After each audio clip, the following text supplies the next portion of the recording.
All right, friends, it's time to give you loyal listeners a discount on protein powder. You may or may not know, but I launched my very first protein powder 2 years ago. It's a grass-fed beef isolate with only 3 ingredients: grass-fed beef, either organic cacao or organic vanilla, and organic monk fruit. Now, if you don't want any of the added flavor and sweeteners, you can also just get unflavored.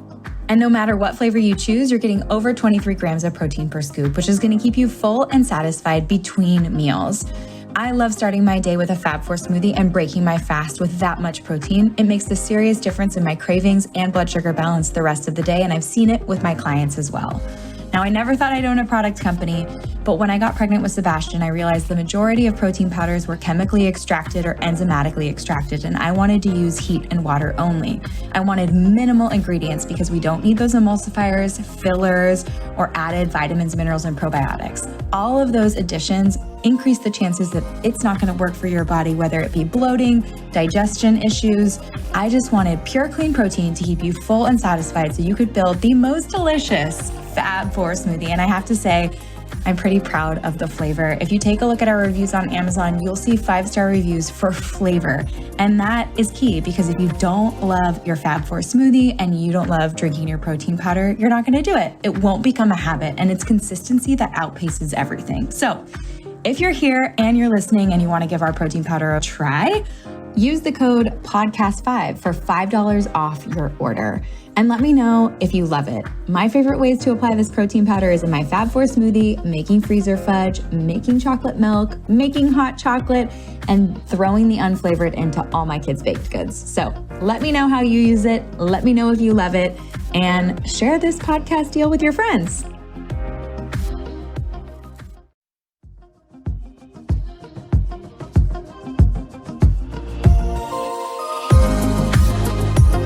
I can't even believe it. I'm exactly 1 month away from giving birth to baby number 2 and 2 months away from giving birth to my 3rd project with HarperCollins. My journal, Body Love, a Journal, 12 Weeks to Practice Positivity, Create Momentum, and Build Your Healthy Lifestyle, is available for pre-order on Amazon and everywhere books are sold online. This is a place to jot down all the positive things you're putting on your plate, all the beautiful things that are happening in your life, and a place to keep your to-do list short and actionable so you can create momentum and real positive change in your life. If you're looking for a way to get motivated in the new year, check it out. So today's guest is Vani Hari. She started the blog foodbabe.com in April of 2011. She is a revolutionary food activist, a New York Times bestselling author, and was named one of the most influential people on the internet by Time magazine in 2015. Vani sheds light on the processed food system and the negative impact chemicals, emulsifiers, and added sugars can have on each of us. Her new cookbook, Food Babe Kitchen, is an accessible tool I recommend to help clients stock a cleaner pantry, fridge, and freezer, and learn that simple homemade meals can be easy, clean, and delicious. So I'm so excited to have her on the show today. Definitely check out her new cookbook and listen in.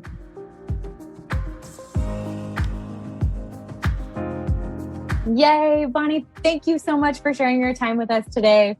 I'm so excited to have you on the podcast. And we were both pregnant with number 2, but like just a couple weeks apart too, Kelly. This is crazy. I know, it's so fun. And but before you have your second baby, you're having your second book baby. So we're celebrating Food Babe Kitchen, your first cookbook. And I just couldn't be more excited to bring you on the podcast to talk about your story. Because before we started this podcast, Vani and I were talking, and I was saying that she's basically the food version of Carmen Sandiego. You're just like a little detective going after, all of these big businesses and just really pulling back the curtain and showing people what's in their food and informing them. And getting people rallied around you to make change. And I just think we need people like you, because if we don't start fighting back on what's in our food, like, who's going to do it for us? Yeah. Who is going to do it for us? So let's start from the beginning. How did you get started? I mean, you have this amazing blog that has millions of people reading it all the time, foodbabe.com. I mean, what inspired you to get going? Well, Kelly, thank you so much for the introduction, and thank you so much for having me on. It's so nice to sit down with you because it's people like you that really inspired me at the get-go very early on how to heal my body. Because without nutritionists, without people who really know how to eat real food and give people the truth about what to eat and the ingredients, I don't think I would be where I am today. And so, I grew up with two immigrant Indian parents who their main objective really was to raise us like Americans, me and my brother. And even though my mom was still cooking homemade Indian food every single day, made from scratch with medicinal spices, so delicious now that I know what it tastes like, and it's so good and it's my favorite. When people ask me, what's your favorite restaurant in Charlotte, where I live in North Carolina, I say, well, my mom's house, of course.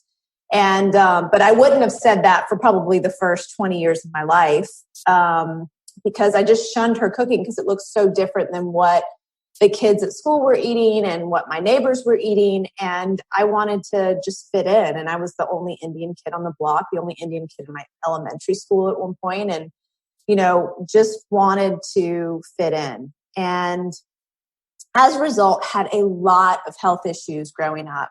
My parents let me eat every fast food imaginable, never put any limits on food or candy or any junk food. My mom tells me about the time that my dad put Coca-Cola in my brother's bottle because he just wouldn't drink milk, and finally figured out a way for him to drink milk to gain weight and put Coca-Cola in his bottle. And I mean, these are the things that were happening in my family early on. And I'm sure, today my father would be very embarrassed me telling this story, but we've all come a long way in terms of what we understand about food and ingredients and what truly makes us healthy and how to raise our families. So as a child, I had every ailment under the sun. I always had a stomach ache, I had eczema all over my body, asthma, every allergy season. I was a mess. I was on antibiotics at least like 3 times a year, on steroids to control the asthma if I had an asthma attack, just on several prescription drugs. And, my parents took me to the doctor thinking that, the doctors could fix me, but it was really the food that I was eating. Because when I eventually hit rock bottom when I was in my early 20s, right out of college, where I was working for a big 6 consulting firm, and traveling on the road and living a very, fast-paced rat race lifestyle, I fell into this trap of, again, kind of wanting to fit in and not really taking control of my food and just eating whatever they catered in, whether it was the big spread of Italian food with the tiramisu at the end, or, a big spread of barbecue and the banana pudding, or at breakfast having the big blueberry muffin, and for lunch having Subway. And so, this was just a never-ending cycle. And I found myself really overweight, very unhappy, and just feeling really sick, and ended up with appendicitis in the hospital. And at the time, they say appendicitis is very random. It could happen to anybody. You don't need your appendix, right? They say all these things to you. But none of that is true, actually. You do need your appendix. It actually provides good bacteria to your body. And your appendix doesn't automatically become inflamed and, you need to get surgery to remove it. If you're healthy and you have a healthy organ in your body, you won't have to get it removed. And I just started to use my common sense after that, because it took me a while to recover from that surgery, more so than they said that would take. Usually people recover within a few weeks, but it took me like months. And during that time, I had a lot of self-reflection because it was around the holidays and everyone's going out shopping and going out with their friends. And my friends are out meeting guys at all these fancy parties for fundraisers and this and that. And all I wanted to do was be a young adult. And I was so sick. And so I started to realize that I needed to make health a number one priority. And the first thing I did was go to the library to check out books on nutrition. And this is something that I've just always been very good at, is research. Because in high school, I was number one in state for debate, was recruited to college to be a debater. And it was for policy debate in the key skill set, not only the speaking part of it, but the key skill set to win debate rounds was to have the best research in the room. And so back then we didn't have Google, so we had to go through all these law journals at libraries and go through the microfiche and, really dig to find evidence that supported whatever your argument was. And we'd carry around these big tubs of evidence because we didn't have iPads or anything like that to like hold all our information, or even laptops. And so I did the same thing with my health. I just kind of got every nutrition book under the sun and started reading about nutrition. And one of the first books that I uncovered was Gabriel Poussin's Conscious Eating. And in this book, he talks about this concept of processed foods being dead foods. Like the majority of foods on grocery store shelves are dead. And that just rang so true to me because that's exactly how I felt. I felt dead for most of my life, like a zombie going through school, going through the motions of most of my life, never feeling clear-headed, kind of having always like a brain fog, and not to mention all the prescription drugs that I was on to control all the different ailments that I had. But it just was like an aha moment. And so I said to myself, I'm going to stop eating dead food. I'm going to eat alive food. And so when I started to make that transition and slowly change over my diet, I started to ask questions about the food that I had been eating. I started to ask specific questions about what are the ingredients in, like, the Subway sandwich that I've been eating, every day for lunch, or, what's in this candy that I just can't stop eating. I used to love like Gobstoppers and Runts and all those little hard candies. Oh yeah, I remember Runts. So good. I mean, like, and I mean, they had tons of artificial food dyes, and I would like research, what are these artificial food dyes? And then I finally figured out that the majority of chemicals that are in these dead foods have been invented for one sole purpose, and not the sole purpose to make our food more nutritious or to help our bodies, but to just improve the bottom line of the food industry, just there for aesthetics or preservation, shelf life, or to make a food act a certain way, or to create addiction. And once I discovered that, I could not shut up about what I learned, and just became so inquisitive about every single thing that was happening around me when it came to food, and would tell everyone around me. And people saw this dramatic transformation, and obviously in what I was interested in, because I was I'd gone to school for computer science, was a consultant at these big banks, and all of a sudden I'm like this food expert, right? Touting off all this knowledge that I've learned. And people wanted to know what I was doing because they saw the dramatic transformation in my skin and my hair and my body. And they were like, whoa, you look like a totally different person. We want to know what you're doing. We want to have what you're having. And that's when I started Food Babe. And that was in 2011. And at first I wanted to call it eathealthyliveforever.com. And my husband, who's the tech geek in the family, thought that was a horrible name because nobody would remember it. And he found Food Babe on auction for like $10, a few minutes later, and yells out from the other room. We were living in a 2-bedroom apartment at the time, surrounded by all these banks in downtown Charlotte. And I just remember going, yeah, that sounds good. Okay. Yeah. Why don't we, teach people to become a food babe? Maybe I'm not the food babe, but I'll teach other people to become a food babe. And I was still working in the corporate world. So this was kind of like a side passion project of just, what I was interested in that I wanted to share. And I ended up just hiding behind the name Food Babe because I didn't want anyone to, like my bosses at work, all the C-level executives I worked for, to like know that I had this other thing going on, even though I was totally the health, freak at my office. I just still didn't want them. I don't know. I just kept that life private. I was even nervous about getting on social media, but my friends were like, well, how are you going to share your blog with anybody if you're not on Facebook? And so I joined Facebook right then. And my first time on Facebook and on Twitter at the time. We didn't have Instagram back then. And so just started sharing what I was learning about my own journey, my own recipes that I was creating in my own kitchen, but also sharing investigations into ways that I had been personally duped by food companies, thinking something was healthy when it wasn't.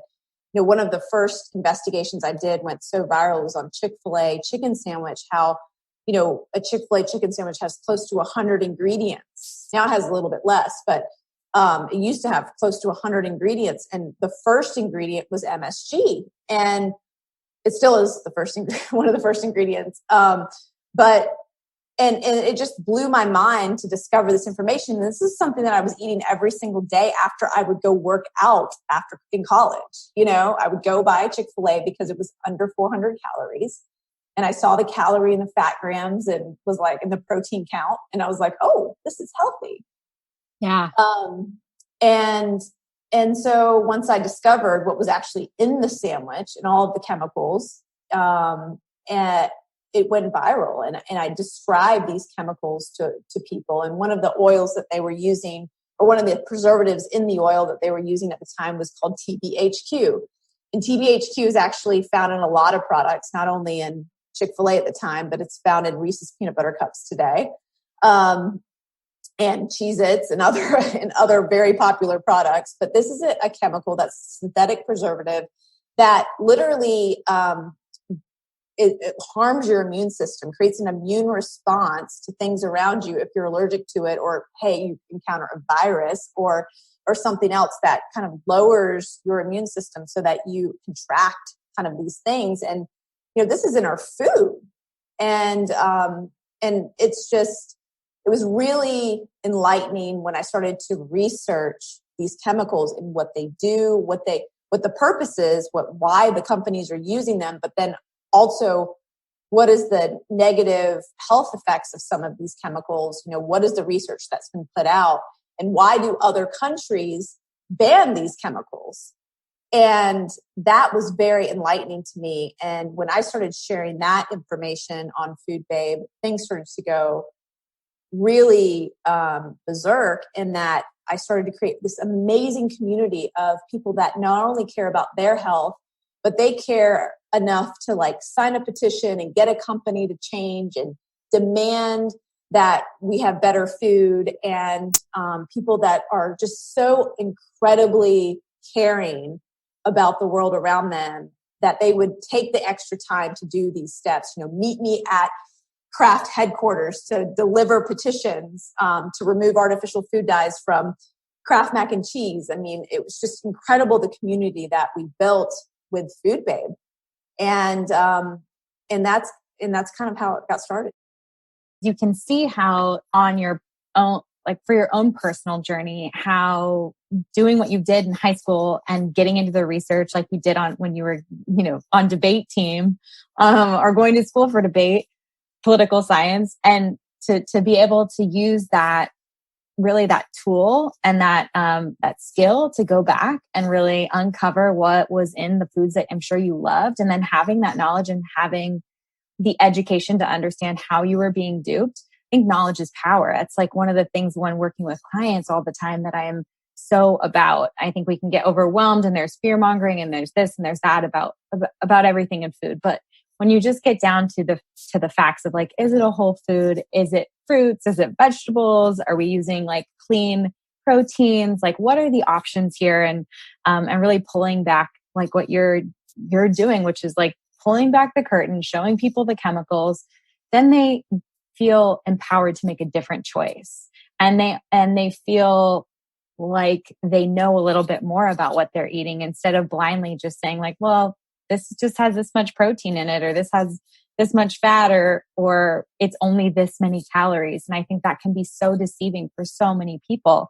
How do you think it changed your diet as the years went on? And then how did it really reinforce you to get out there and start banging on these big headquarters, these big box buildings doors? Because I think that's really intimidating for people. Of course, they don't want to eat MSG, and they don't want food dyes, and they don't want preservatives that are going to affect their immune system. But to turn around and take action is, that's putting yourself out there.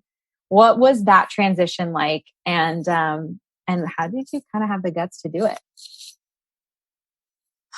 Well, that's a really good question. I think, if you go back and you think about how I used to feel and how dead and zombie-like I used to feel, I know there are so many more people out there right now that feel like I used to feel. And they have no idea the life that's waiting for them. They have no idea that their lives could be dramatically improved if they just changed their diet. Not only would their body feel amazing and feel great, and they just don't even know what's possible. Like, I didn't even know this was possible to feel this great. And if I could give everybody just like 5 minutes of that and say, hey, this is how you could feel, I think everybody would switch their diet and never look back. Because as soon as I changed my diet, my brain became clear, and it became so clear, and gave me so much clarity that I saw that there was a need for someone to hold these food companies accountable. And, the fear factor, there are times where I, was afraid because of certain situations, or I would try to talk myself out of taking on a certain, industry. Like, for example, when I took on the beer industry, I was really nervous because that's a giant $1 billion industry. And I was about to petition Anheuser-Busch and Miller Coors to release their ingredients in beer for the first time in history. And, I knew I was right. I knew that, people need to know what they're drinking. And I knew that because of what happened to the food industry and all the unregulated chemicals that are in food, that I knew that, the alcohol industry was totally getting away with this as well. But we didn't know, because literally when I would open up my refrigerator, I would look at the one thing that didn't have an ingredient list, which is my husband's Newcastle beer. It drove me crazy. I was like, how come I don't know what's in this? And when I found out they were adding caramel color level 4, which is not, caramel color that you get from sugar or whatever. It actually comes from ammonia, and it's considered a carcinogen according to the International Agency for Research on Cancer. But they were adding this coloring to the hops. It was like, wait a minute, why are they doing that to beer? Do people really care what it looks like? And calling these things out and seeing that we know more about what's in Coca-Cola and Windex than we do beer, which is one of the most popular drinks in America, in the world. And I remember before I took them on and started that petition, I was nervous, but it was because I think the reason I went through with it is because I knew everyone needed to know, and there was a bigger mission at hand. And whenever I would get nervous, whether it was the attacks of paid spokespeople coming after me, like, the food industry, my second book, Feeding You Lies, actually talks about this, where, the food industry pays front groups, these very reputable sounding organizations like the Center for Science and Public Interest, or this the Center for Integrity, or even the American Heart Association, very reputable sounding organizations that you think they care about your health, when really they're being paid by food companies behind the scenes. And in some aspects, like for me, we're hiring, experts and other doctors to discredit my message so that these chemicals wouldn't be exposed, or they wouldn't be banned, or the public wouldn't know about what's happening in terms of the ingredients in these different products. So coming across that kind of level of scrutiny obviously was frightening. But the one thing that has always grounded me has been that there is an amazing community of people that I call the Food Babe Army that are behind what I'm doing, but also they know the truth, right? Like, the truth will prevail, right? Will always prevail. And when you're an activist going up against billion-dollar corporations, people know that, it takes a lot for you to do that, but also that you're probably not lying, right? Because if you are, they would just sue you, right? Right. So, that's the beautiful thing on, people have asked me like, aren't you afraid that these companies are going to sue you for saying this? And I was like, if they do, they would open themselves up to a ton of discovery. We would find out the truth of what's going on behind the scenes. They would never want us to know that. So no, they will never, ever try to sue me. Yeah, I don't, at times I do get scared. I have gotten scared. I've retreated.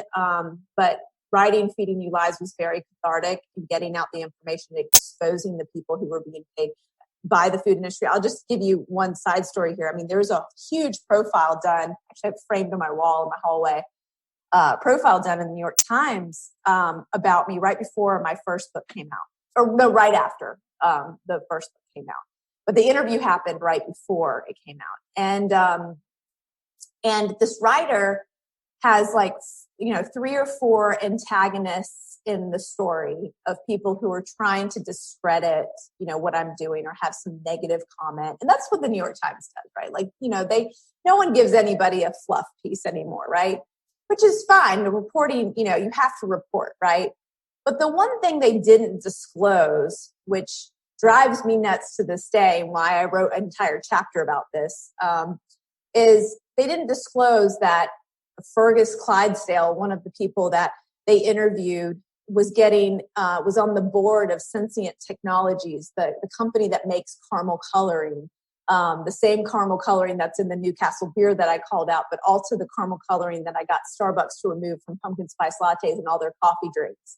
They didn't talk about how Joe Schwartz is a person who was being paid by Monsanto and Bayer and every single kind of chemical corporation in terms of all the GMO manufacturers of seeds, etc. They didn't talk about how Kevin Folta received Monsanto money for communications help, or all of these people were quoted in this article. And I'm like, if you're going to quote these people who are against what I'm doing, you have to disclose their ties, right? But it wasn't until later that I found out the specifics behind a lot of these individuals. I had to submit Freedom of Information request acts to the government. A lot of these professors were actually university professors at public universities. So I was able to receive all their emails and see the data right there, disclosing who they were working with to attack me. I mean, I spoke at, for example, University of Florida at one of these professors' workplaces, and Monsanto is emailing them back and forth about my talk, and I've had situations where they try to prevent me from speaking at different universities, specifically public universities, because they receive a lot of money from industry. And that can be a little bit frustrating at times and scary at times, but I know what I'm doing is of a higher mission and a higher calling, and it's not about me, and it's about a much bigger goal. And so knowing that what I'm doing is not about me has really helped me kind of take my body out of the situation and my mind and all the fear and everything else, and realize that it's not me they're attacking. They're actually attacking the greater mission at hand. They're preventing this information from getting out, and I have to do whatever I can to help get it out. Without people like you, without pulling back the curtain, without really trying to understand this, or even the fact that you took that New York Times article and went even further. Who are you quoting? Who are they funded by? I mean, this is stuff that when I read PubMed research articles on nutrition, I can look at the authors of the research paper, and then at the very bottom, I can see conflicts of interest, and I can see who's paid, who's funded, who's funding like the study itself. And it's amazing because you can start to draw those conclusions of like really not only study design and population size and all of that, but you can go like, well, what was their whole goal here with this study?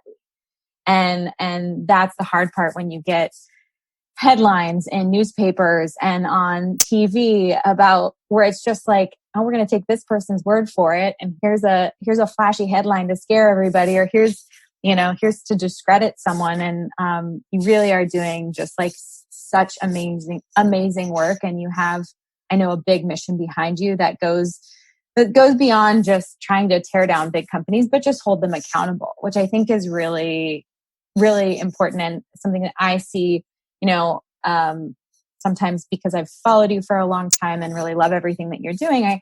Sometimes you see people get angry and they're like, why would you say this? And it's like, I know we don't always want to know things, but that's telling me you really just want to continue to eat your Cheez-Its.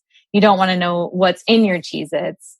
And it's probably going back to like how they ate as kids. And, your childhood sounds a lot like mine. Like I was a Taco Bell Supreme Taco girl with the churro whatever bites and bagel bites and taquitos. And there was no, like, it was like I was a Costco fast food kid. And that's how our parents would watch TV and we'd say we want Sprite and they would buy it. Like, yep. It's just, but our generation needs to undo the marketing generation of like, this looks pretty, this is cool. And because they're doing it with caramel coloring, they're not doing it with whole ingredients. So let's go back to your mission at hand, because I think it's so much bigger than just comparing like what's in one kind of cracker versus another kind of cracker. It's really holding people accountable. But I know you have an even bigger mission, which is getting people to change the way that they eat. Because you've released your new book, Food Babe Kitchen, which I'm so excited about. Some amazing looking recipes. But what's the bigger mission at hand for you personally? I think, if anything about the recent events of what's happened in the world has taught me is that, the government is not going to save us. That we really are the only people that are going to save ourselves. When my parents were raising me, they thought doctors were going to save me, and the doctors couldn't save me either. And it was really me deciding to make a change and learn for myself, how to eat and what foods to put in my body, and learn health information and do the research and use my brain and follow people and leaders and other mentors and others that were making sense and didn't have an agenda behind what they were doing. And so that's really the larger mission. And, whether it's writing a cookbook like Food Babe Kitchen or revealing what's happening behind the scenes in my last book, like Feeding You Lies, or starting my new company, True Vani, to create products that I wish to see in the world, because I was so sick of, my favorite supplement companies getting bought out by big chemical conglomerates and then changing the ingredients and adding synthetic additives. Whether it's that, all of it comes back to the mission of, I want people to be in control of their health. I don't want to ever create, for example, a product that would create addiction in someone's brain. I would never want to do that. Obviously, when you create a company or anything, you want to be successful and you want to have customers or whatever. But what has happened in the last 50 years with the chemicals that have been created and what the companies have done with that is just absolutely horrendous. I mean, we have no government regulation of our food system. People think there's this kind of underlying assumption that everything that we eat has been tested and approved and third-party reviewed. The FDA doesn't have the manpower to do that.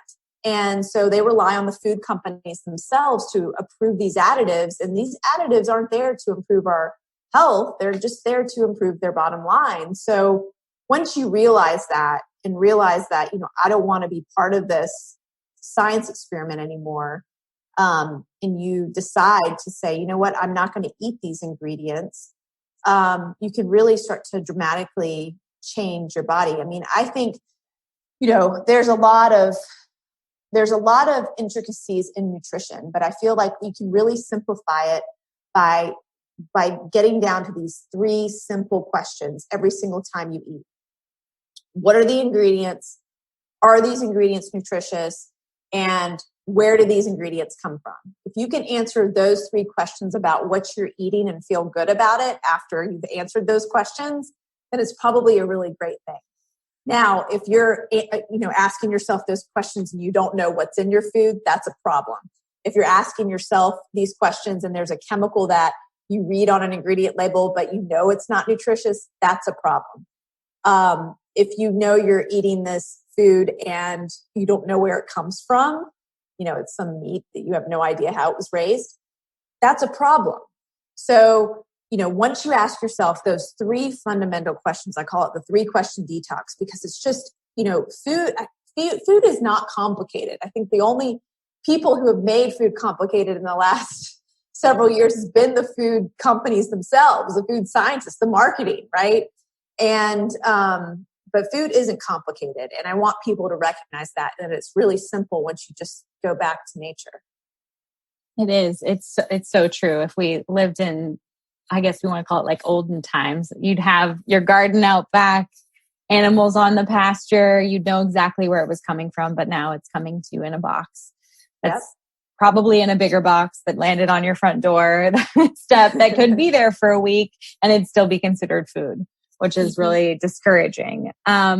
When it comes to feeding your family and taking care of yourself, what does day in the life of you look like? Yeah. So, you have a little boy and I have a little girl, and then we both have a little baby on the way. So food, it's so fascinating to watch, how food affects little ones, right? It's so fascinating to see, what you can do as a mother to ensure that they're eating the right, foods and they're getting the right things in their body. And, the temptation of food and understanding what certain kinds of foods are, like the junk food that's available or candy or chocolate or whatever. And I don't know if your son's quite there yet, but my daughter just turned, she turned 3 in January. She'll turn 4 in January coming up. So she's over 3.5. And, what I am eating is a huge influence on her. And so I think if every parent recognized that point, is that whatever you're eating is a huge influence on your child and what you're bringing into your house, what you're stocking your fridge and your pantry with, and whatever you have available, that is going to be the thing that they gravitate towards the most. You have so much control over what you eat. I mean, you have so much control, right? But as soon as you lose a little bit of control and you eat chocolate in front of them or ice cream in front of them or some kind of, treat or whatever, they're going to want it too. Right. And so, it's, I was just talking to someone about obesity in children. And when I see an obese child, I get very saddened because I know it doesn't need to be that way. But 9 times out of 10, if I see the family is also overweight. And it's not about fat shaming or anything like that, but it's really about recognizing that the apple does not fall far from the tree. And the fact that my daughter's favorite vegetable is bok choy is not because by some accident. It's on purpose because we grew bok choy for the first 2 years of her life on my front patio, right? And she saw it growing and watered it and picked it and felt it and smelled it and ate it. And, and so it's everything that we're teaching our kids and they're being exposed to. And I can tell you, if I ate like I used to eat, I would definitely be overweight. But I also, there's a good chance my daughter would be too. And so we just have so much personal responsibility when it comes to how we are raising our children. And for the first 55 pages of Food Babe Kitchen, I actually go through how to set up your kitchen with success. Everything from how to shop at every aisle of the grocery store to what to fill your pantries with. I give everybody actually a pantry list of everything in my pantry if you pre-order the book or get the book. If you go to foodbabekitchen.com, I'll send you that list of everything. But all the information is also in the book. 55 pages of, how to warm up your food instead of using a microwave, how to store your food that's different than you may have learned from your parents. What pots and pans to use, everything soup to nuts, so that you're set up for success when you start making these recipes or start living a real food lifestyle. And I just couldn't imagine putting together a cookbook that was just recipes and not the overall kind of plan on how to really set up your kitchen. But going back to like my everyday, we wake up in the morning, we make breakfast every morning. I was really better about this before I got pregnant, but making a lot of things in advance and freezing them and then just thawing them out first thing in the morning or the night before. And I still do that with even smoothies sometimes for my daughter, because I make like specific smoothies for her that have like almond butter. My husband doesn't eat almonds. So, almond butter.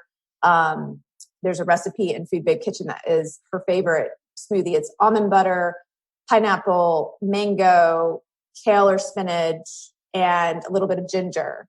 That's it. Yeah, and water. That's it. And she has that almost every morning to drink. And either sometimes she eats it like ice cream, like, a little slushy if I just let it thaw a little bit on the counter. Or if I remember to put it in the fridge the night before, it's a smoothie.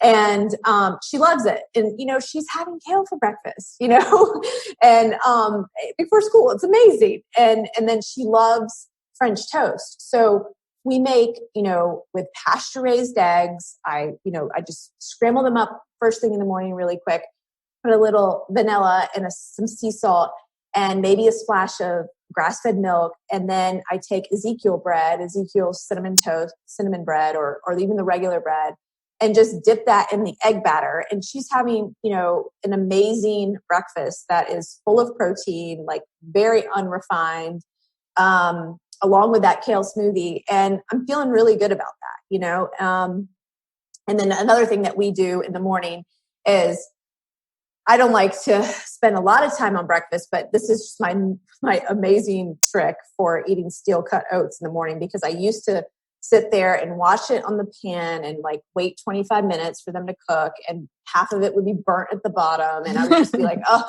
you know what I'm talking about, right? It's like, oh, why didn't I put more water in this? What's going on, right? And just being like totally frustrated, and then having to clean the pan. And, every morning just got too much, right? And so, of course, people who go through that experience are like, okay, instant oats, because, that's the only way to go, because it's just easier, right? I don't have time for this. Well, this 1 minute trick, which, is a recipe in the book too, which is kind of a funny recipe, is just overnight steel cut oats. And you literally throw them in a small crock pot. I do half a cup for my whole family with 2.5 cups or 3 cups of water. It comes out perfect consistency every morning. It takes me less than 1 minute to prepare it at night. And it's ready in the morning. It's delicious. There's no burning of the pan. There's no cleaning up, and it's ready to go. And I just do that every night. And I even have it ready on mornings that I'm not sure what we're going to make for breakfast, just so it's ready, and it's ready to go. And if I have leftovers of oats, I don't throw them away. I'll make them into little oat jars or something for later in the week or whatever. And it's such an easy, efficient breakfast to have warm in the morning. And then of course you can top it with whatever you like. I love ground flaxseed and dates and walnuts and berries and whatever you have. But yeah, that's one of my favorite go-to breakfasts. And we do that. And then I try to have like pretty much the same thing for lunch every day. And then at dinner time, I make it fun. And right now I can hear the sizzling. My husband's cooking up fajitas right now. Yeah. And normally we make our own tortillas, but I found this amazing company called Organic Bread of Heaven. And they make really high quality tortillas that they will freeze. They freeze and ship to you. I love that. And, we have like the real deal tortillas recipe in Food Babe Kitchen that my husband will make and take a long time making. But a little trick, a little cheat is to use Organic Bread of Heaven. I love that company. Well, I think, the perfect example is that you make so many of your meals homemade from scratch. You know exactly where your ingredients are coming from. You've given these awesome examples of like breakfast, and you have to tell me what you have for lunch every day. We'll get there, but to know that you're supporting also some family-run company that decided like there isn't a good tortilla out there. We're going to make it with these ingredients. We're going to be super transparent, and we'll send them to you frozen, which probably means they don't add a bunch of preservatives, like those are the kind of tools and tricks where I think people feel like eating healthy can be really overwhelming, but just a little bit of research, be a little bit like Vani, be a Carmen Sandiego, try to find a company that's going to support you. And I say that about like things like salad dressings. Like back in the day, it would be that gelatinous, like wishbone stuff that was fat free. And like nowadays you can go to the grocery store and you can find an olive oil based dressing where you turn it around and it's like the stuff that your mom would have put in a salad dressing. And if you're not good at making salad dressings and you just don't have the time and you just don't like it, like finding companies like that, I think and supporting companies like that, like voting with your pocketbook is one of the best ways that if you aren't banging on the door of like Kraft or Anheuser-Busch, that you can see this change happen in your life. And you can see the big companies start to come around. And hopefully if they do gobble up little companies, that they're not changing as many formulations and ingredients. I know bottom line can be like a big driver in that, but I love that you are just being transparent about having these little support tools in your toolbox to make sure that your family is healthy, and especially when you're pregnant and probably really tired, it's hard to do it all. Okay, so back to your lunch. What's your favorite kind of lunch? Okay, so you mentioned salad dressing. So every day I have the same salad dressing on my salad at lunch, and it's Thrive Market balsamic vinegar with olive oil, like organic olive oil. And all I do is mix the two, and I don't know what it is about their balsamic, but it's amazing. It's so good. And all I do is mix the two real quick at the bottom of the bowl, throw my greens on top. And I usually have some kind of bean, like a garbanzo bean or some lentils or something. Pine nuts. I just love pine nuts. And I'll shred carrots and chop up bell pepper. That's like my lunch every day, pretty much. If I'm cooking it, a lot of times if I'm super busy at lunch, I will get takeout from like some of the different organic places, and I'll get different salads or avocado toast or something like that. Even though avocado toast is so easy to make at home, but there's this one restaurant in Charlotte that they have this amazing sourdough bread they make, and it takes their avocado toast to a whole other level. But yeah, and that's basically what I do. And so I just kind of have my routine, and then, being pregnant, you kind of can't eat as much at every meal. And so you kind of have to eat more frequently because that baby's pushing on your belly. So for snacks and things, I've just found that going back to I used to not be a snacker at all. I just found that 3 meals a day just worked really good for me. But now I'm back to being a snacker, being pregnant. And so, I'm snacking on a lot of things that are random, but I do almonds in the morning in between breakfast and lunch. And then in the afternoon, I always have like something sweet. And my husband's been making these homemade fruit roll-ups. The recipe's actually in the book too. And that is delicious. They're just fruit, right? And then at night, sometimes after my daughter goes to bed, I get like crazy cravings. I don't know. That's when they really hit. I don't know what has it been that way for you late at night or?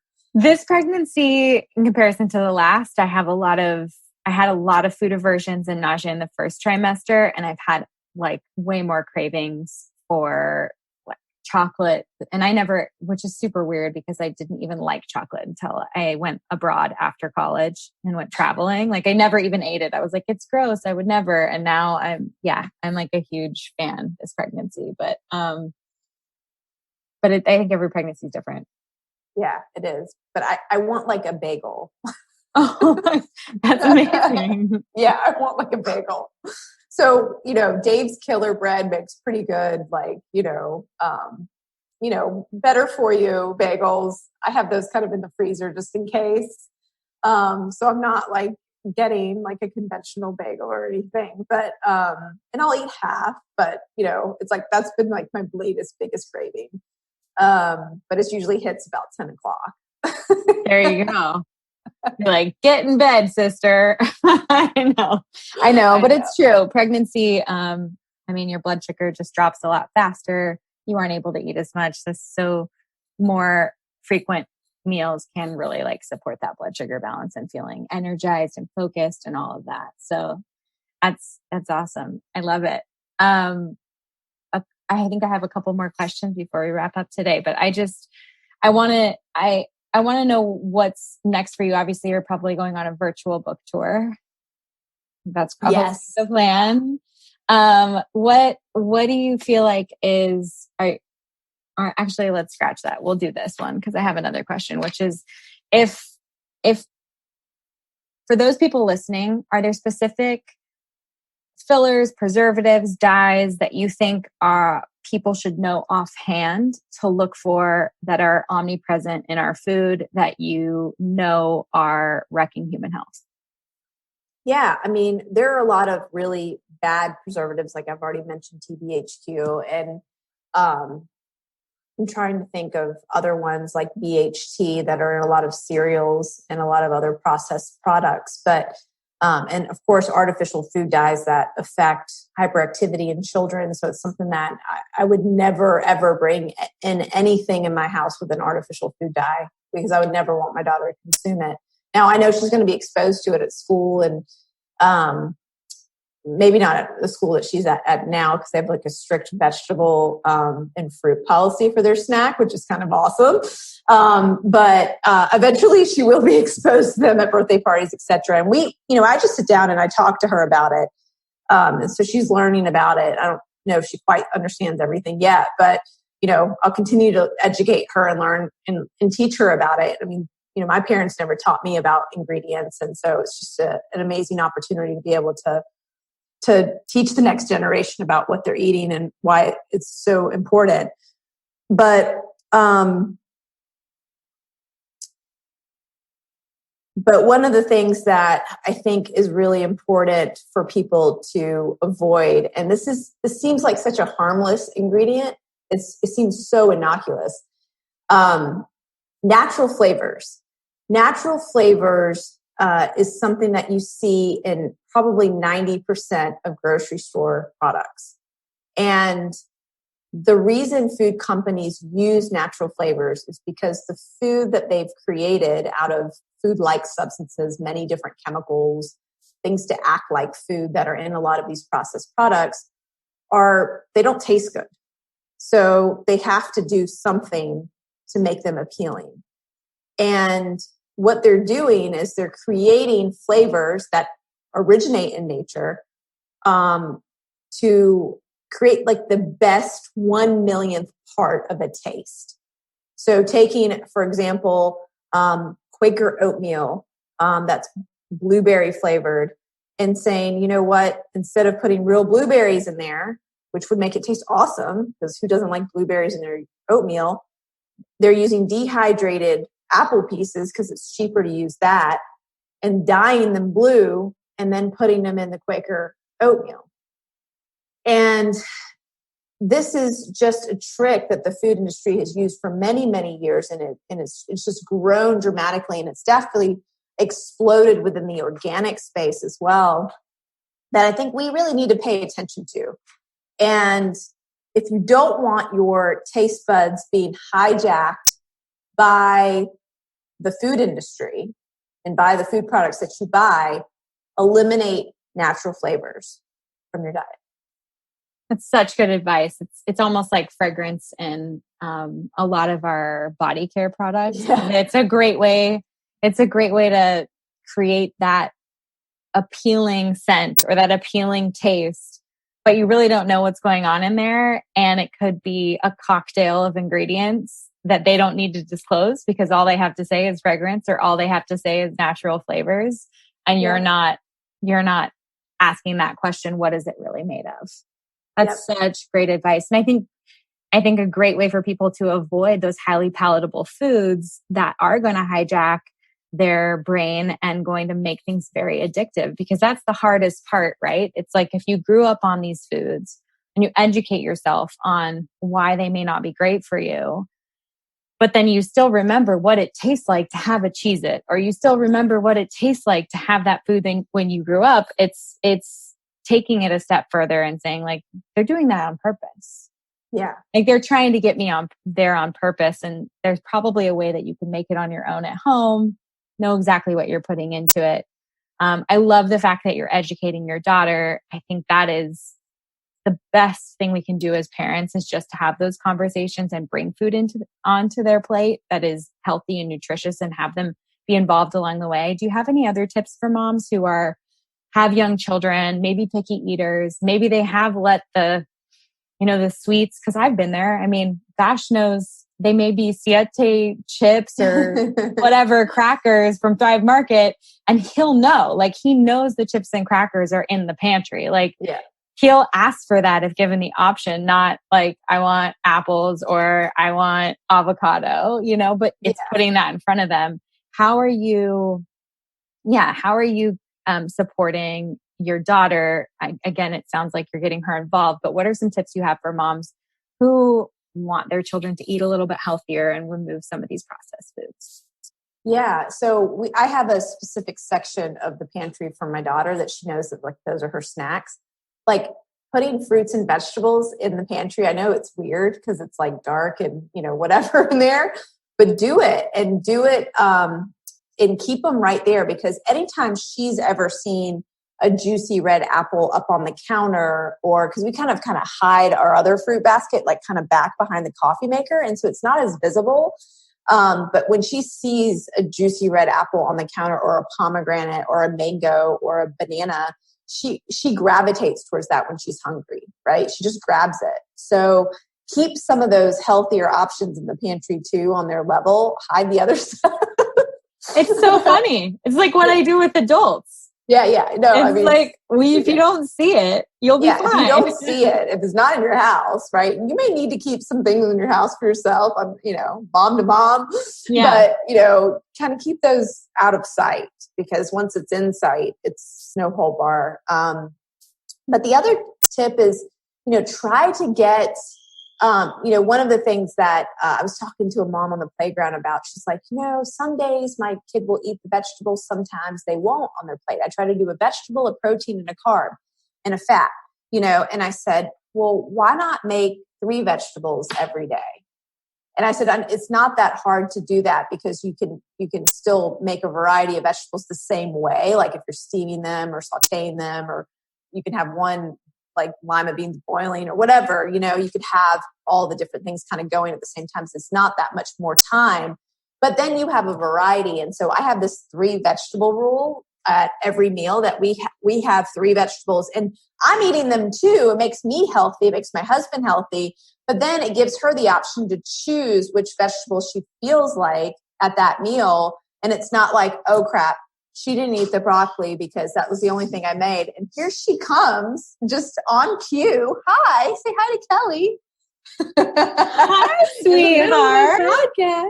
I was just hearing about all your veggies.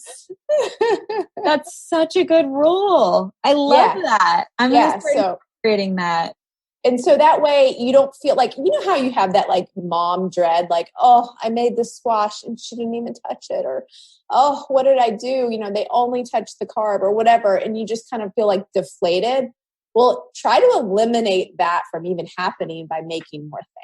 Just make a couple more things and make sure it's stuff you want to eat too, so it doesn't go to waste or that you can save. But that has been just a huge thing for us. So I love that. That's such a good tip, especially because you're empowering them to choose which veggies they're going to eat. You're like, you can eat all of them. You can pick your favorite, but I think they all just want to be the decision maker, and they can tell when you feel the pressure as a mom, like, there's your broccoli. Are you going to eat it? So good. Oh, well, Vani, this was amazing. I know you have to go get to dinner with your family and your sweet daughter, but I am celebrating Food Babe Kitchen over here. I'm so excited about all of the delicious real food recipes you have in this book, and just so proud of you and so lucky to know you as a friend and support you. And just, I'm just so excited for the next chapter with baby number 2, and can't thank you enough for doing all that you do to just inform people of the differences between, the foods that they think that they're eating here and how that formulation could be so different in a different country that had better regulations, or what they could do to take charge of their own nutrition in their own house. You really are giving people the tools, and you're pulling back the curtain, and I seriously love you. So thanks for all that you do. Where can people follow along? Where can they find you? Where can they buy the book? All the things. So thank you again, Kelly, so much for having this conversation with me. It is just such a pleasure to sit down with you. And I just, again, admire so much what you bring to the world, because without people like you, I wouldn't be where I am today. So thank you for that. And to find out more about Food Babe Kitchen, you can get it anywhere books are sold. And you can also come over to foodbabe.com and learn all about all the other things that are happening at True Vani, and where to get my other books, and read the blog and join the email list, and come on over. I love it. We'll link all of your social, True Vani, your book, everything in the show notes. We'll make sure people have a link to download that pantry guide that you teased a little bit in the podcast, the pantry list of foods that you and your family eat, so that people can download that as well and grab the book. So have a wonderful evening with your family. Be well, and we will talk soon. Thank you for listening to Be Well by Kelly. Please subscribe to the show on Apple Podcasts, Spotify, or wherever you listen to podcasts. Learn more at BeWellByKelly.com and follow me on Instagram at BeWellByKelly. I would love if you picked up my books, Body Love and Body Love Every Day. They're sold on Amazon and at all major booksellers.